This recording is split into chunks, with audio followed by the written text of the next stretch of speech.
నిర్జీవమైనవి, అవి చలనాన్ని కోల్పోయినవి, అవి నిర్జీవమైనవి. ఈ వేటికి ఎదిరే శక్తి వాటిలో సామర్థ్యం లేదు కనుక, వాటిలో చలనం లేదు కనుక అవి కొట్టుకుపోతూ ఉంటాయి. కానీ క్రీస్తు వారి యొక్క రక్తంలో జీవం ఉంది. హల్లెలూయా, హల్లెలూయా.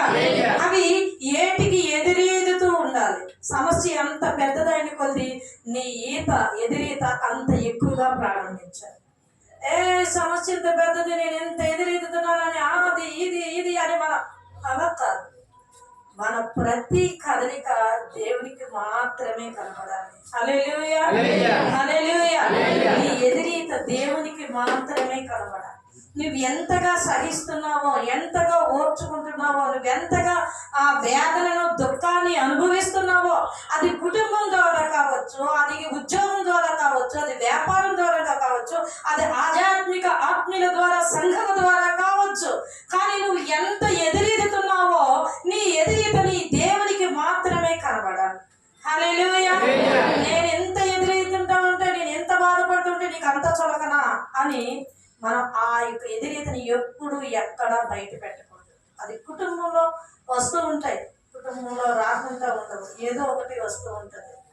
వాళ్ళే మనల్ని అంటూ ఉంటాడు. ఎందుకంటే అపవాది ఎవరైతే కుటుంబంలో బలహీనంగా ఉన్నారో వాళ్ళని వాడుకుంటాడు. వాడు హల్లెలూయా, వాళ్ళని వాడుకుంటూ ఉంటాడు.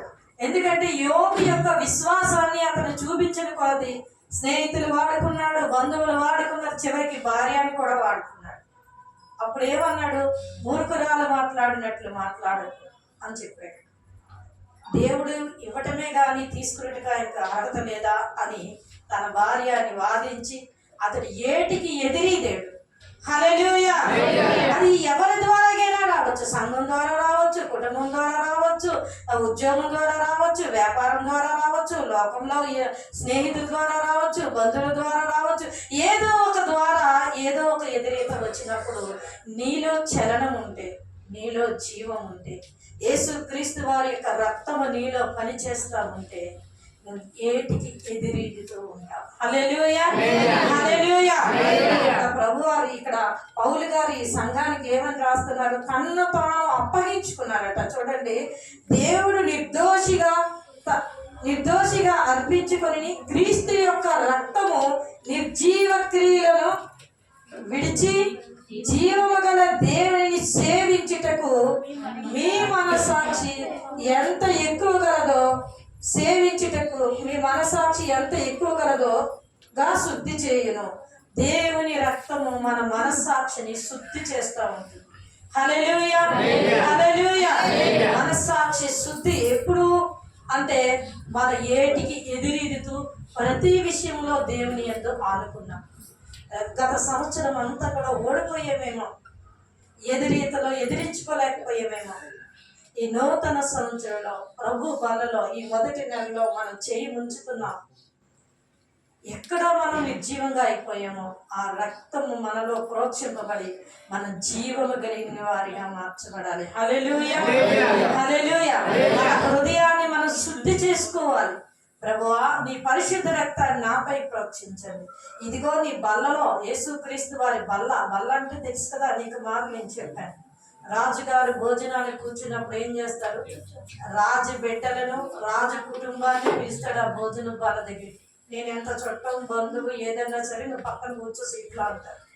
బల్లలో కూర్చోబెట్టడు.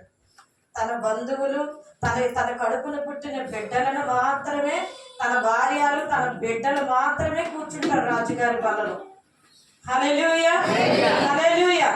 ఆ భోజనపు బల్లలో. అందుకే ఆవిడకి మెఫీషాబోతుకి సౌలు యొక్క మనవడికి నా బల్ల దగ్గర భోజనం ఇవ్వండి అని దావీదు చెప్తాడు. నా బల్ల యొద్దనే కూర్చొని భోజనం చేస్తాడని. ఇలా ముందుకి జరగండి అందరూ. కుర్చీలు ఖాళీగా ఉంటాయి, కుర్చీలో కూర్చోండి. అందరికీ ఆ యొక్క బల్లలో కూర్చునే అవకాశం ఉండదు. రాజుగారు మా బంధువు, మా మేనమామ, మా మేనత్త కొడుకు, మా మేనత్త రాజుగారి భార్య, మా మేనత్త కూతురు, మా బంధువు, మా స్నేహితుడు అంటే వాళ్ళు అక్కడే ఉంటారు. ఎందుకంటే అతని రక్తము రాజుగారి యొక్క రక్తంలో ఎవరైతే జన్మిస్తారో వారు ఉపపత్నులకు జన్మించిన, రాణిలకు జన్మించిన వారికి మాత్రమే బలలో చోటు ఉంటుంది. హల్లెలూయా, హల్లెలూయా. అలాగే మన ప్రభు రాజులకు రాజు, ప్రభువులకు ప్రభు ఆయన నిత్యుడకు తండ్రి. ఆయన బల్లలో ఆయన బిడ్డలకు మాత్రమే ఎవరైతే మారు మనసు పొంది పాప క్షమాపణ నిమిత్తం బాప్తిజం తీసుకుంటారో, యేసు రక్తంలో కడగబడతారో వారికి మాత్రమే ఆ ప్రభు బలలో చోటు. అందుకే 12 మంది శిష్యులను మేడ గదిలోనికి తీసుకుని వెళ్ళి ఆయన బలను సిద్ధపరిచారు. హల్లెలూయా. కొత్త నిబంధనలు మార్చారు. నేను అనుకుంటాను కొత్త నిబంధన కొత్తగా ఏమి రాయలేదు. ఇప్పుడు కాదు, అప్పుడు మారిన కొత్తలో. పాత నిబంధన కొత్త నిబంధన, ఇది కొత్త నిబంధన అంటారేంటి, ఎప్పుడో యేసు ప్రభు రాసింది కదా అనుకునేదాన్ని. కొత్త నిబంధన అంటే పాత నిబంధన పస్కా బలిని ఆయన కొట్టివేసి లోకపాపములు మోసుకొని పోవు దేవుని గొర్రె పిల్లగా ఆయన శిలువ మీద అర్పింపబడుతున్నారు. ఆయన రక్తము చిందించబడుతున్నారు. ఆ రక్తంలో ప్రతి ఒక్కరి జన్మత కర్మత పాపాలకి విడుదల ఉంటుంది కనుక ఆ రక్తాన్ని సర్వ మానవాళి కొరకు ఆయన చిందించారు కనుక ఆ రక్తాన్ని ఆయన కొత్త నిబంధనగా మనకి ఇచ్చారు. హల్లెలూయా. సర్వ మానవాళి కొరకు ఆయన రక్తాన్ని చిందించారు. సర్వమానవాళి వచ్చి ఆ యొక్క రొట్టెలోను ద్రాక్షరసంలోను మేము చేయి ఉంచుతామంటే అలా కుదరదు. ఎవరైతే ఆయన చేత ముద్రింపబడతారో, ఎవరైతే రక్షింపబడతారో వారికి మాత్రమే. మన ఆస్తులు ఇరుగోని పొరుగుని మనం ప్రేమిస్తాం కానీ మన ఆస్తులు ఇస్తామా? ఇవ్వము. మన పిల్లలకే ఇస్తాం మన వారసత్వం, అందరికీ ఇవ్వము. ఎందుకంటే వారిని మేము కన్నాం. మన పిల్లలు ఇవ్వలేనప్పుడు చాక్లెట్ బిస్కెట్ ఇవ్వలేనప్పుడు పక్క పిల్లకి ఇవ్వని మన పిల్లలు కొడతాం, దెబ్బలాడతాం. ఆ పక్కన ఉన్న బిడ్డకి ఇప్పిస్తాం. మన పిల్లల చేతుల్లో ఉన్న చాక్లెట్ బిస్కెట్ ఏదైనా సరే చూస్తున్నారు ఇవ్వని. ఆస్తుల దగ్గరికి వచ్చేటప్పటికి నా పక్కనే ఉన్నాడు వీడు, నా ఇల్లు ఒక ఇల్లు రాసి ఇచ్చేస్తాను, లేకపోతే నా భూమి కొంత భూమి రాసి ఇచ్చేస్తాను, అయ్యో నా వైపు అలా చూస్తున్నాడు అంటే ఊరుకుంటావా? మన పిల్లలు ఇస్తానన్నా మనం ఇవ్వలేము. హల్లెలూయా. ఎందుకంటే మనం కష్టపడ్డాం, చెమటూర్చాం, మన బిడ్డల కొరకు మాత్రమే దాన్ని శ్రమించి దాన్ని ఏర్పాటు చేశాం. ఎంత బంధువులైనా ఎంత స్నేహితులైనా వారికి మనమేమో ఎవరు ప్రతి మనిషిని, అది మనిషి యొక్క మానవ నైజం, మానవ స్వభావం. అది దేవుడు కూడా అంతే. అందరికీ ఆయన ప్రేమను పంచిపెట్టారు. అందరి కొరకు ఆయన రక్తం కాచి ప్రాణం పెట్టారు. అందరినీ ఆయన ప్రేమతో పిలుస్తూ ఉన్నారు. ఎవరైతే ఆ పిలుపుకు లోబడి ఆయన సర్వశక్తి కలిగిన దేవుడని నోటితో ఒప్పుకొని హృదయం అంగీకరించి మారు మనసు పొంది రక్షణ పొంది ప్రతి వారం మానక దేవుని మందిరానికి వెళ్తూ నెల ఎవరైతే ప్రభు బలలో చెయ్యి ముంచుతారో వారికే నిత్యత్వానికి వారసులు. హల్లెలూయా, హల్లెలూయా. వారికి మాత్రమే నిత్య జీవం, అందరికీ నిత్య జీవం రాదు. అందుకే ప్రభు బల అందరికీ ఇవ్వము. ఎవరైతే బాప్తిజం తీసుకుంటారో, ఎవరైతే యేసుక్రీస్తు వారిని సురక్షకుడిగా అంగీకరిస్తారో వారికి మాత్రమే ప్రభు బల్ల ఇవ్వడం జరుగుతుంది. ఆ బల్లే భోజనపు బల్ల అంటారు. అందుకనే దాంట్లోకి అందరినీ పిలవరు. ఎవరైతే రక్షింపబడతారో వారి కొరకే సిద్ధం. అందుకనే 12 మంది శిష్యులను తీసుకొని వెళ్ళి తాను అప్పగింపబడిన రాత్రి ఆయన రొట్టెని ఎత్తుకొని మనం చదువుతాం కదా, చూడండి ఆ వాక్యం. కొరింథీ పత్రిక. నేను మీతో అప్పగించేదని ప్రభువులను పొందేదని ప్రభువైన యేసు తాను అప్పగింపబడిన రాత్రి ఒక రొట్టెని ఎత్తుకొని కృతజ్ఞతాస్తుతులు చెల్లించి దానిని విరిచి, ఇది మీ కొరకైన నా శరీరము, నన్ను జ్ఞాపకం చేసుకున్నట్టుగా దీన్ని చేయడని చెప్పాను. ఆ ప్రకారమే భోజనమైన పిమ్మట ఆయన పాత్రను ఎత్తుకొని, ఈ పాత్ర నా రక్తం మూలనైన కొత్త నిబంధన, మీరు దీనిలోని త్రాగినప్పుడల్లా నన్ను జ్ఞాపకం చేసుకున్నట్టుగా దీన్ని చేయడని చెప్పాను. మీరు ఈ రొట్టెను తిని ఈ పాత్రను త్రాగినప్పుడల్లా ప్రభువు వచ్చే వరకు ఆయన మరణమును ప్రచురించుదురు. హల్లెలూయా, హల్లెలూయా.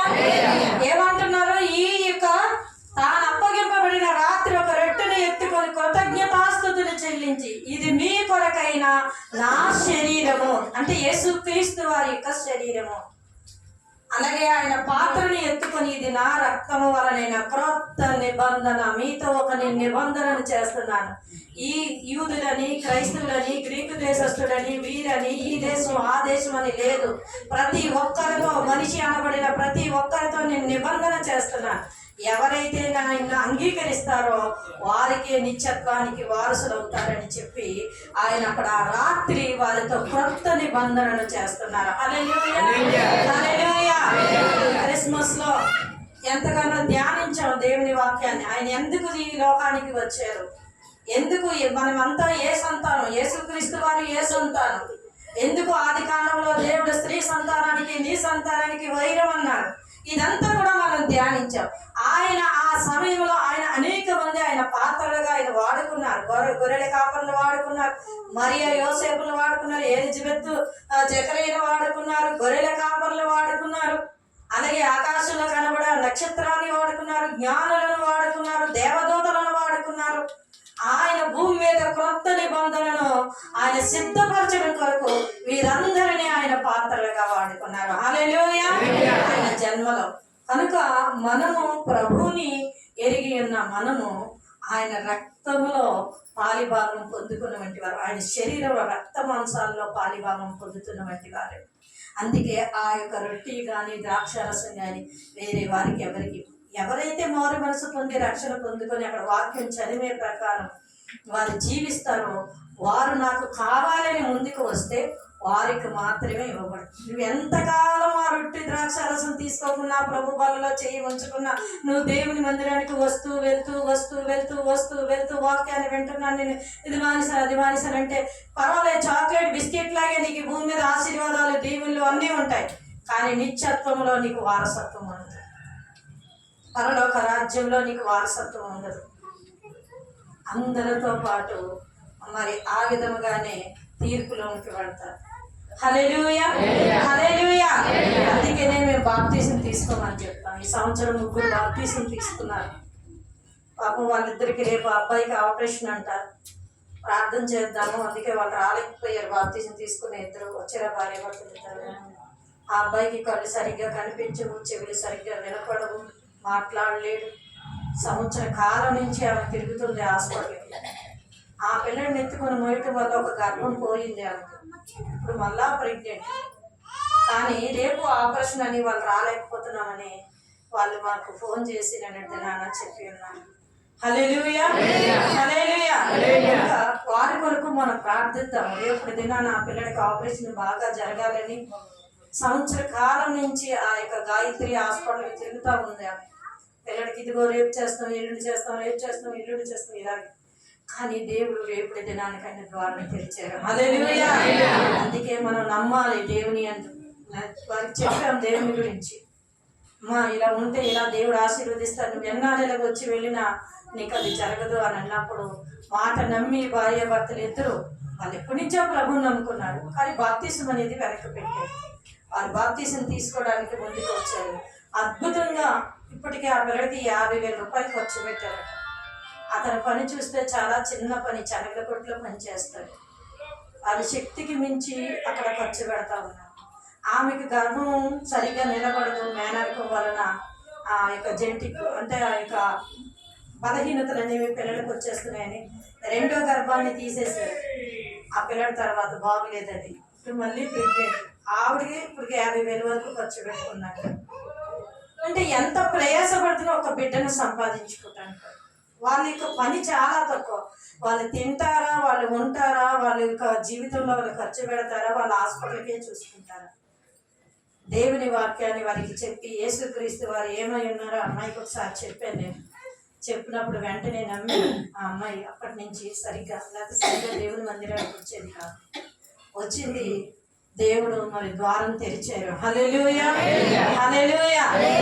మేలు జరగాలి వారి కుటుంబంలో. అలాంటి కుటుంబం మనం ఒకప్పుడు అలాంటి వారిని దేవుడు మన జీవితాల్లో మేలు చేశారు. ఈ దినాన దేవుని మందిరంలో మనం ఉన్నాం. అలాంటి మేలు లేక విసిగిపోయి వేసారిపోయినటువంటి వారికి సరైన మార్గాన్ని మనం చూపించి వారితో ప్రేమతో మాట్లాడి వారిని ప్రభు తొట్టి తిప్పినప్పుడు వారు ఆశీర్వదించబడతారు, వారు ఆరోగ్యాన్ని పొందుకుంటారు, వారు మేలు చేత నింపబడి వారి హృదయాలు తృప్తిపరచబడి వారు ప్రతి విషయంలో దేవుని వైపు చూస్తారు. హల్లెలూయా, హల్లెలూయా.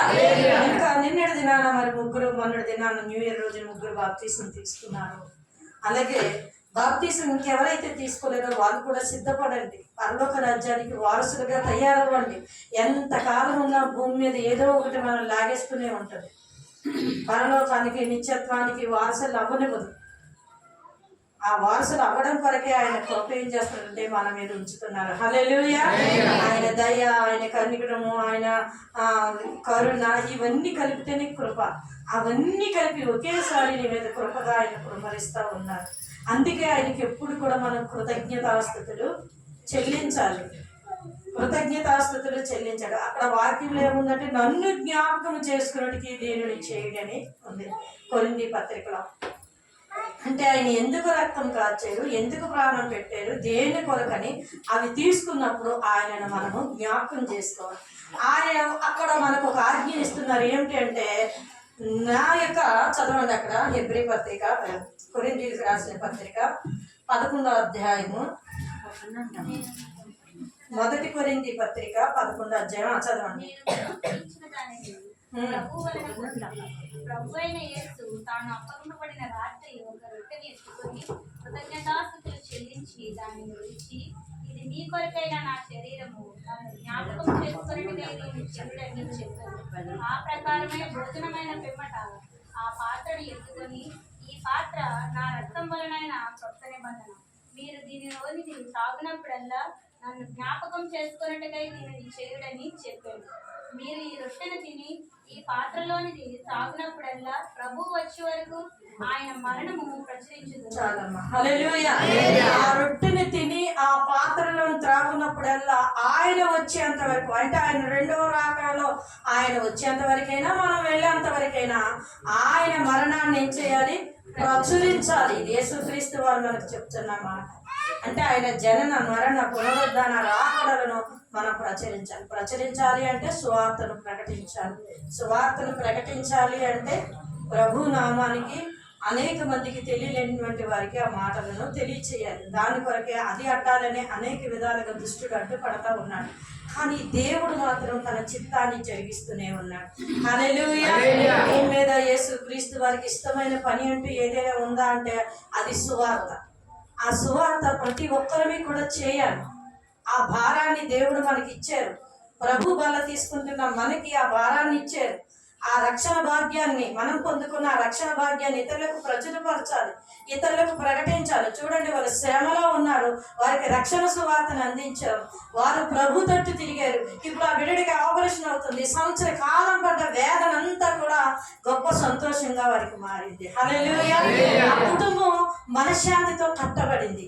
ఆ కుటుంబం దేవుని యందు విశ్వాసంతో నిలబడుతుంది. ఎందుకు అంటే వాళ్ళ జీవితంలో నిర్జీవ క్రియలు కాకుండా జీవ క్రియలు అనేవి జరుగుతూ ఉంటాయి. హల్లెలూయా. అలాగా నశించిపోతున్నటువంటి వారిని ప్రభు తట్టు తిప్పడానికి యేసుక్రీస్తు వారి లోకానికి వచ్చారు. ఆ భారం మన మీద ఉంది. మనం వెళ్తున్నాం. ఇదిగో ఆ యొక్క గ్రామాలకి వెళ్ళుండి మంగళవారం అందరూ చాలా మంది బట్టలు, బియ్యం, యేసుక్రీస్తు వారి యొక్క ప్రేమను ప్రకటించడానికి వెళ్తున్నాం కనుక తెస్తున్నారు. చాలా సంతోషం.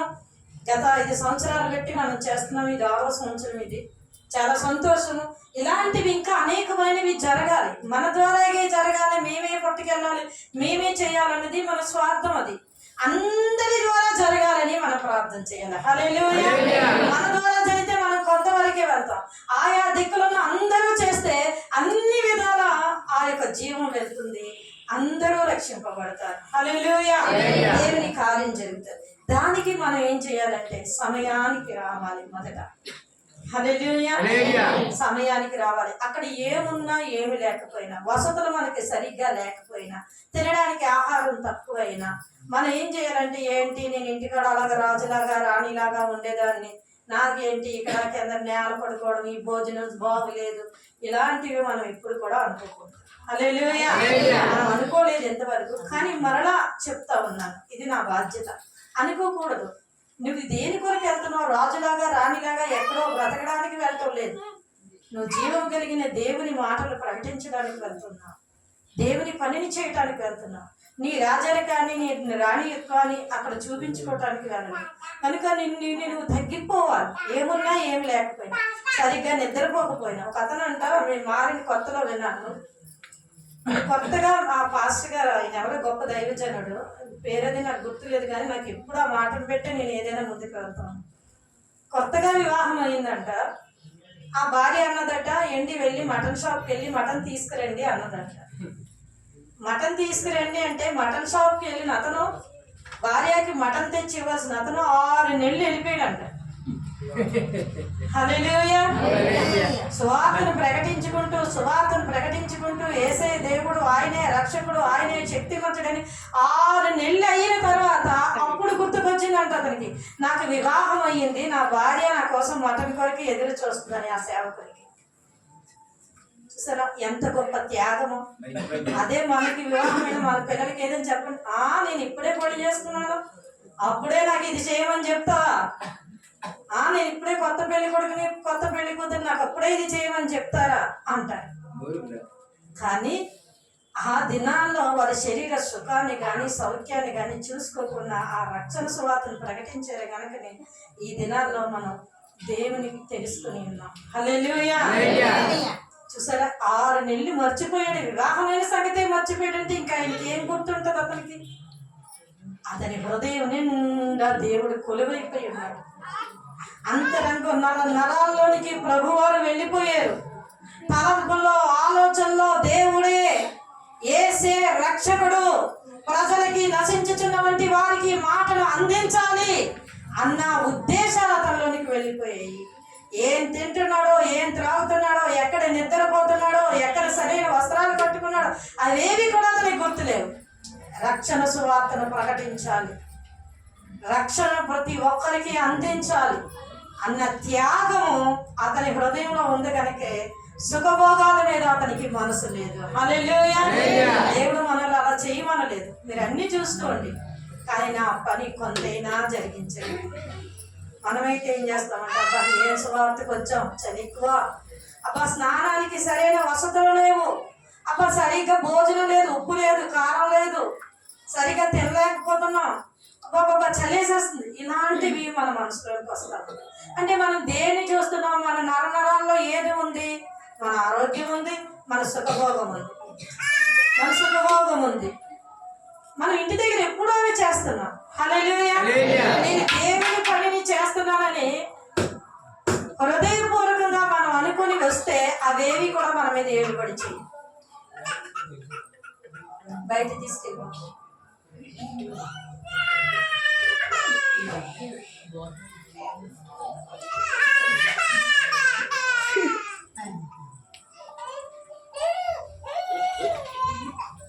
హల్లెలూయా. హల్లెలూయా. అది ఏవి కూడా మన మీద పనిచేయి. ప్రభు నామం మాత్రమే ప్రచురపరుస్తుంది, ప్రభు నామాన్ని మాత్రమే కనపరుస్తుంది. గత సంవత్సరం కాలు బాగలేదు నాకు, అప్పటి నుంచి స్టార్ట్ అయింది. ఈ సంవత్సరం నాకు కాలు బాగలేదు, సంవత్సరం నుంచి బాధపడుతూ కాలు బాగలేదు, ఈ సంవత్సరం సువార్త ఏమని అనుకున్నామా అంటే గొప్పదానని చెప్పటం లేదు. దేవుని పని జరగాలి. మన శరీరంలో మనకు ఊపిరి ఉన్నంత వరకు, మనం చేయగలిగినంత వరకు దేవుడు మనకు అప్పగించిన బాధ్యతను భారంతో బాధ్యతగా తీసుకొని దాన్ని ప్రకటిస్తే ఆ తర్వాత మన శరీరంలో శక్తి ఉందో లేదో ఆయనకి తెలుసు. ఆయన ఏ సమయంలో ఏ విధంగా ఆయన నడిగిస్తాడో అది ఆయన చేస్తాడు. హల్లెలూయా. హల్లెలూయా. కనుక దేవుని పనిలోనికి మనం వెళ్ళినప్పుడు వసతులు చూసుకోకూడదు. మనకి ఇంతవరకు ఎక్కడ ఏ సేవకుడు లోటు చేయలేదు. మనం అన్ని పట్టుకు వెళ్ళాము, వాళ్ళు కూడా అక్కడ మనకి చాలా జాగ్రత్తగా అన్ని చూశారు. ఒక్కొక్క దగ్గర జరుగుతుంది, ఒక్కొక్క దగ్గర జరగకపోదు. అప్పుడు అలా జరిగింది, ఇప్పుడు ఎలా అలా అనుకోకూడదు. దేవుడు ఇక్కడ ఎలా చేయమన్నారు, ఇలాగే చేస్తాడు అనుకోవాలి. హల్లెలూయా. ఇలాంటి వసతులు లేకపోయినా మనం బాధపడకూడదు. నేను దేవుని పని ఎంతవరకు, నా మట్టుకు నేను ఎంతవరకు చేశాను అన్నది ఎవరికి వారిగా చూసుకోవాలి. ఇది దేవుని పని.